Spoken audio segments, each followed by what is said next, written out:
Welcome to the Best of the Filmmakers show. Welcome. Welcome. Welcome. And welcome. Welcome to the Best of the Filmmakers show. The 11th season.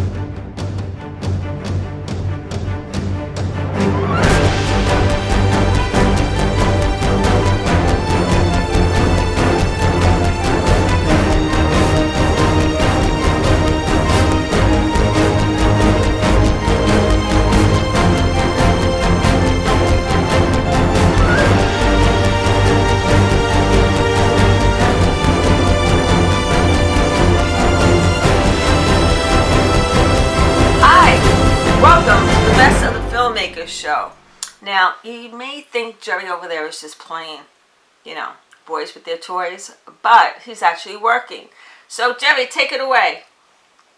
Working on my train layout here, we have a very interesting guest today by the name of Tim McLaughlin. Now, my train layout, it's about 5 foot wide and I guess 24, 25 inches deep. It's based on New York City. There are L's and subway trains, and I happen to have a fishbowl bus in my hand.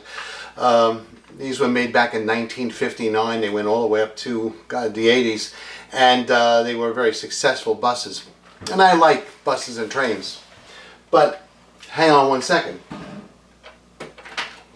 Our friend Tim McLaughlin, who models subway trains and buses over in his place in the mountains, is just amazing. The man has the patience of a saint, the talent of an artist, and I've got to tell you something. His tracks must run from here to really New York City. It's so big. I mean, that takes a lot of patience. That takes a lot of work, and he must punch a clock from 9 in the morning till probably 10 o'clock at night. There's got to be a lot of overtime on his train layout.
Welcome, Tim, to New York and the Best of the Filmmakers show 11th season. How are you? I'm fine. Thank you very much, Jerry. I appreciate it. I am so blown away. I've seen your videos and I look at them, and I don't know that you actually call yourself a photographer anyway, but you certainly got all that great stuff going on. Thank you. It's one of the things I enjoy about it. No, I am not a photographer, Right. but I love film noir and I love Art Deco and German Expressionism. So all those movie elements and design elements, I love them. So I put them in my photography, and I'm not a photographer, but I love those kinds of angles and dramatic shots and that kind of thing. So, Well, I guess the first question I have for you is, how long have you been in the hobby? for 4.5 years now. If you count the initial snafu, which I can explain too, it's pushing 5 years. But 4.5 years of earnestly working on the layout. Why did you pick the New York City Transit Authority? And you're extremely detailed in the years you put out. The L, I look at that and my jaw hangs right open. And I'm like, how did he pull this off? I can't find girders like that anywhere, unless you've got like a girder making machine. I mean, the looking of the brown is the right one. The rust on there, because of that, the rain theoretically, and all the other things that just works. How come you started modeling the Transit Authority, and take it from there first? Well, it was an evolution. I grew up in Norfolk, Virginia. So that was the eastern terminus of the Norfolk and Western Railroad. So there were railroad tracks all around. My grandfather was the freight agent for Norfolk and Western's coal operation at the Lambert's Point. My father was an accountant for them until he went off to be his own public accountant. So there was a history there of being around the railroads. I'm old enough that I was actually able to see steam engines because Norfolk and Western was the last railroad, because they cornered the market on coal. They weren't going to give that up. The last railroad in the United States still running steam.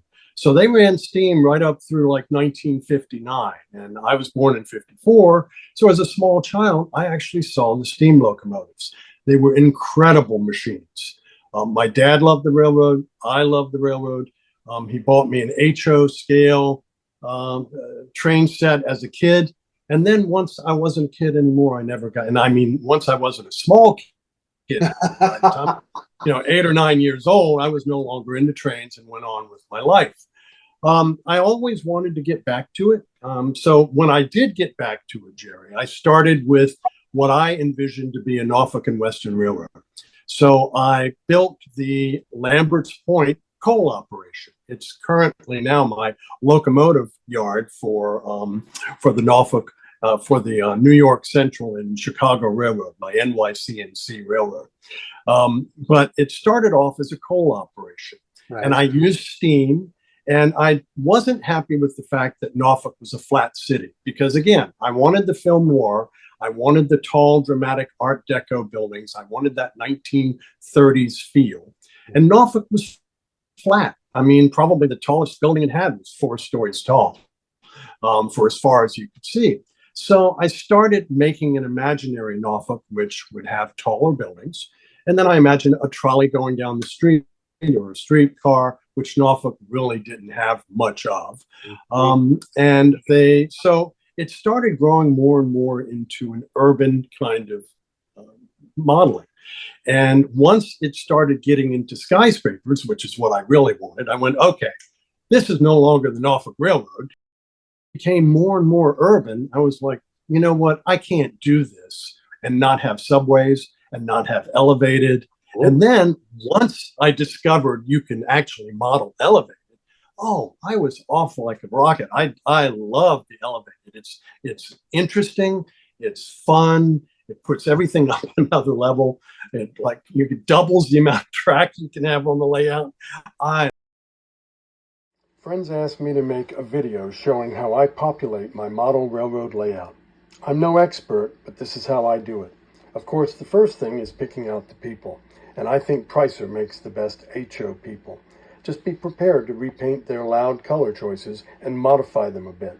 I'm modeling the city in the 1930s. Here are some of the things I do to make the people fit. So before beginning to paint, the first thing I do is try to position the people the way I want them. In this case, I had a couple of train station people that I wanted to show walking rather than waiting. So I bend the legs and I bend the arms. Sometimes I have to break them and re-glue them. But in this case, it was merely a bit of a bending process. I sometimes use tools, but if I can use my hands and fingers, that's really better for keeping track of not breaking it. Then I need to, for this case, because again, it's passengers at a train station, they have luggage. So people walking down the street, if it's women, I'd like to change that to purses. And if it's men, I'd like to change it to attaché cases. So in this case, this guy's got 2 pieces of luggage. The first one I cut off, and the second one I make smaller so that it will look like an attaché case. There are other things that I do. I'll cut coats off that are hanging from their arm. I definitely want to make their shoes a little thinner. They come a little thick. I will make people who look like they have short sleeves, women with short sleeve dresses. I will sort of blend the arm a little bit more into the sleeve and then make it look like it's a long sleeve outfit. I clip, I cut, I Dremel, I sand. In this case, he's ready. I haven't painted him yet, but he's all set. Then the other thing is I like white shirts, especially for the 1930s. So Pricer shirts come in orange, green, red, all these different colors. So I try to paint them white. Then, now this guy here, he's already been painted, pants, jacket, white shirt. Now I want to put a tie on him, so I use something with a very narrow tip. A rapidograph pen works perfectly.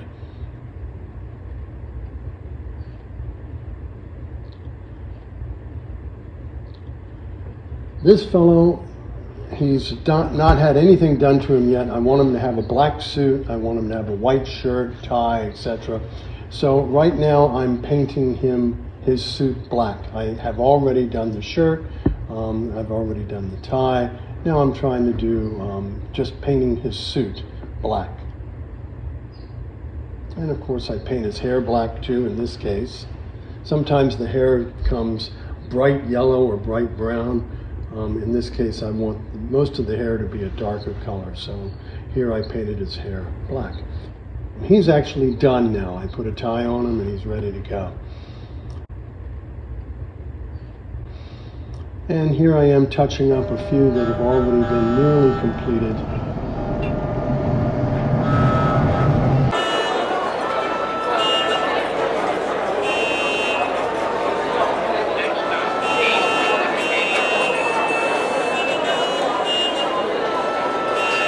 You know, I want to ask you something. So how many hours a week, other than 10 million, the first 10 million hours, do you spend on your layout? Or because honestly, or the hobby, if you want to call it that in general, I know what you're going through. I had a big HO layout years ago, and this little bitty O-gauge version of a module, if I took time, it would take a lot of time just to do it. And it's getting there. It's really the filler between computers thinking and processing. That's why I've got it. So I don't pull my hair out or just, you know, waste of time.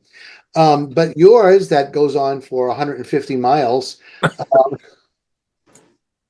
How much time do you put in that L that I'm looking at? And we'll show some of these wonderful clips in a few minutes. That's an incredibly detailed L. Well, thank you. Thank you for the compliment. So how much time do I spend? Yeah. Well, it's gone up and down over the 4.5 years. It started out with me almost living out here 8 hours a day for several days a week. Not every day. I mean, we had other things we had to do. And at the time, I was still doing some community work, as I mentioned. But I would spend a fair amount of time out here getting the initial track laid. And my initial premise, my initial goal, pardon me, was to get the 3 main lines running. There's something about, you don't want to look at them in real life, but on the train layout, they just make it work. Yes. Yeah. So that thrilled me. And then I stumbled across Rod Stewart's layout. Right. His is also He's got a layout, Rod Stewart, right. And it's a big layout, lots of skyscrapers and very urban. And so between those two layouts, that's what got me designing it this way. And the actual schematic came more from George Celios's layout. You'll note. Yes, now I remember the name. Yes, yes. So he had access aisles going. I think he's got like 3 fingers on a layout. In between each finger or peninsula is an access aisle that he can go up to, and you can go up to and see it, access it. So I have one such aisle, and basically 2 fingers at 2 peninsulas that surround it. So that came from that. When you have peninsulas like that, obviously you're going to have a turnaround at the end of each peninsula, and then they connect somehow. That pretty much gives you your layout design. Now, people look at my layout, and I guess part of the magic is, and there is some magic in any kind of presentation like this, part of the magic is underlying it, you don't initially see how simple the design of the layout is. But basically what I have on the main lines are 3 dog bones bent back on each other and intertwined. Right. But that's what they are. They're just simply three elongated ovals that are bent back and then twisted around each other. That's it. And of course, then they're interconnected by switches and such as that. Right. Turnouts. And then off to the side is a yard with turntable and long tracks for storage. But what then happened, and this is back to the evolution of how did I get to a city and elevated and subways. The elevated is an entire retrofit, Jerry, and that had its own challenge. So I had three main lines, 300 feet, well, let's say 270 feet of main line, 90 each for each main line, and no elevator. But fortunately, elevateds go on top of everything. So right. other than the challenge of trying to crawl over everything and get things where I needed them to be, it enabled me to put two more lines up on top of it. It is freestanding. One of my hobbies prior to me not being able to have that hobby any longer because of health reasons and all that kind of thing was sports cars. So I had a couple of sports cars that were like show cars. And so this garage is insulated, heated, it's dehumidified, cooled. It's everything that you'd want to keep something in 72 degrees and 35% humidity all the time. So that's what I've got here. It's freestanding, but yes, it's a garage. It's about 15 by 24. It's not that huge. It was a single car with some room to work on the car. So that's where it is. Yeah. Wow. So that even answers my question. Why did you choose the urban studio layout? I guess because now you've told me. I still don't believe your garage is that small. I think it's from here to the Bronx Zoo in my it feels large when I'm working on the spot that's about a square inch big, and I know that I've got another huge layout to cover.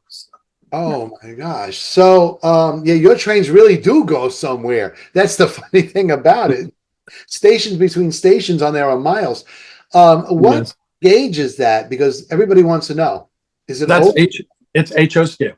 HO So scale. I get it. which enables me to put a lot into a small spot. If it were O scale, I'd be limited size wise. Yeah, so HO gives in my opinion, but I think I'm an O scaler in heart.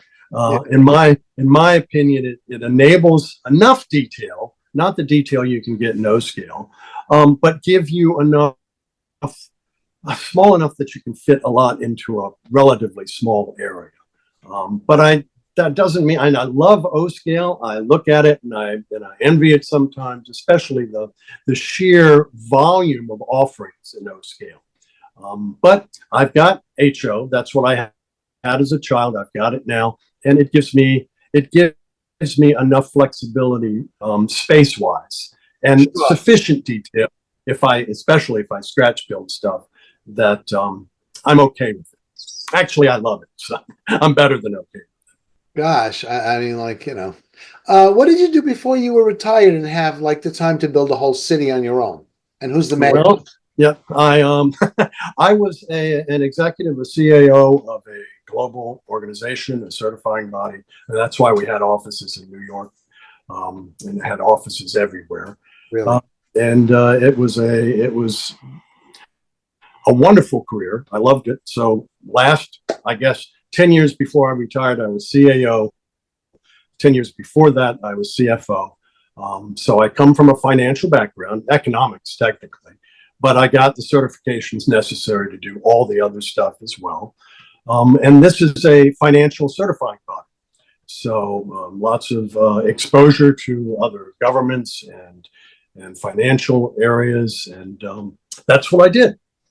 Kept me very, very busy. When I retired, I did some community service. I was a director on board of directors for the physicians group here at our medical center at the University of Virginia. And then once I'd done that for a few years and I had further health issues, I was like, you know what? I think it's time for me to stop bothering everybody and sort of hunker down and do a hobby. So that's where I am. A very good story, especially I'm in your boat, but because of the movie industry, we work all the time on that, but it's not a hard amount of hours. Like right now, everything I passed off. So my wife is upstairs with one of the lawyers. She's working on the contracts, and they're working with the Screen Actors Guild right now. We have our line producer. Our director's out shooting something else today. Our writer is working on what he's doing, and the team itself is a good one. We're hoping that our movie goes out in December. Everything points to that direction, but thank God I have hair, because I would have pulled it all out by now, because that's the way it works. But enough about that. The reason I'm asking you that is because I myself need, while all these computers are like in thinking mode or processing mode, it's the reason I got my little bitty AO scale layout, just so I can wait. I got 35 seconds. Let me paint the sidewalk. I got 15 seconds. Let me put 14 people down quick. How did you actually develop the plan for your layout? Well, I've always liked sketching out things, regardless of what they are. I like design. So when it came to a train layout, of course, I sketched out a few things, but I also did a good deal of research. So I saw as many schematics as I could, tried to learn what the things were that you should avoid, what you should add, make certain that they were present. And then I stumbled across a couple of layouts that just knocked me to the floor. And one was the, what is it? The Franklin in South Manchester, or the Manchester in South Franklin. I always get those names confused, but it's George Sellos layout, and I think it's up in Massachusetts, maybe. I've heard the name. I don't remember the layout. I've seen it back. Yep, it's a Franklin in South Manchester. Pretty sure that's it. It is a phenomenal layout with city, countryside. It's huge. I swear. I think yours is not, or something. Well, no, but I mean, his is huge. So it must be in a warehouse or something, 3 times or more the size of mine. I know that from the schematic. So I emulated that a bit. I saw things about it that I liked. I liked the fact that it was a city. I liked the period of time. He did a Depression era as well. And that's a wonderful time for trains. I'll digress a little bit. Wonderful time for trains because it was a transition period. You had in that period of time steam, electric, and diesel electric, and gasoline as well. So you had all these different kinds of locomotives all operating at the same time. So that's a wonderful premise on which to base a train layout. It just gives you infinite flexibility. Thanks for having me on, and thanks for your interest in my trains. Hey, what did you think of that train layout? Oh my gosh. It was humongous. It really is. And you know what I loved about it? The amount of skill and patience that he put into it is what really shines. And that's what we really liked about it, especially when I interview him. He takes those little figures, he breaks their arms, he moves them in different ways, he repaints them. You'll never see the same figure twice. Wow. And that in itself has got to be a lot of work. I got over here a Q car, and this ran on the Myrtle Avenue line when I lived in Ridgewood. Back in 1969, in fact, October 4th, 1969 was the last day these cars ran. And they look identical to this. Look at that. Wow. Yeah, the detail's amazing. And you know what you have? What? That's called a fishbowl. It's a bus made by General Motors, and the people who work in the bus world, when you're driving your bus, they look at those, and they are probably one of the most famous type of buses ever built, the fishbowls, General Motors. And of course, nobody really named them fishbowl from the company. The windshield, if you take a look at that, that's why they call it a fishbowl, because it's big and bold, and it was a lot bigger than buses in their time.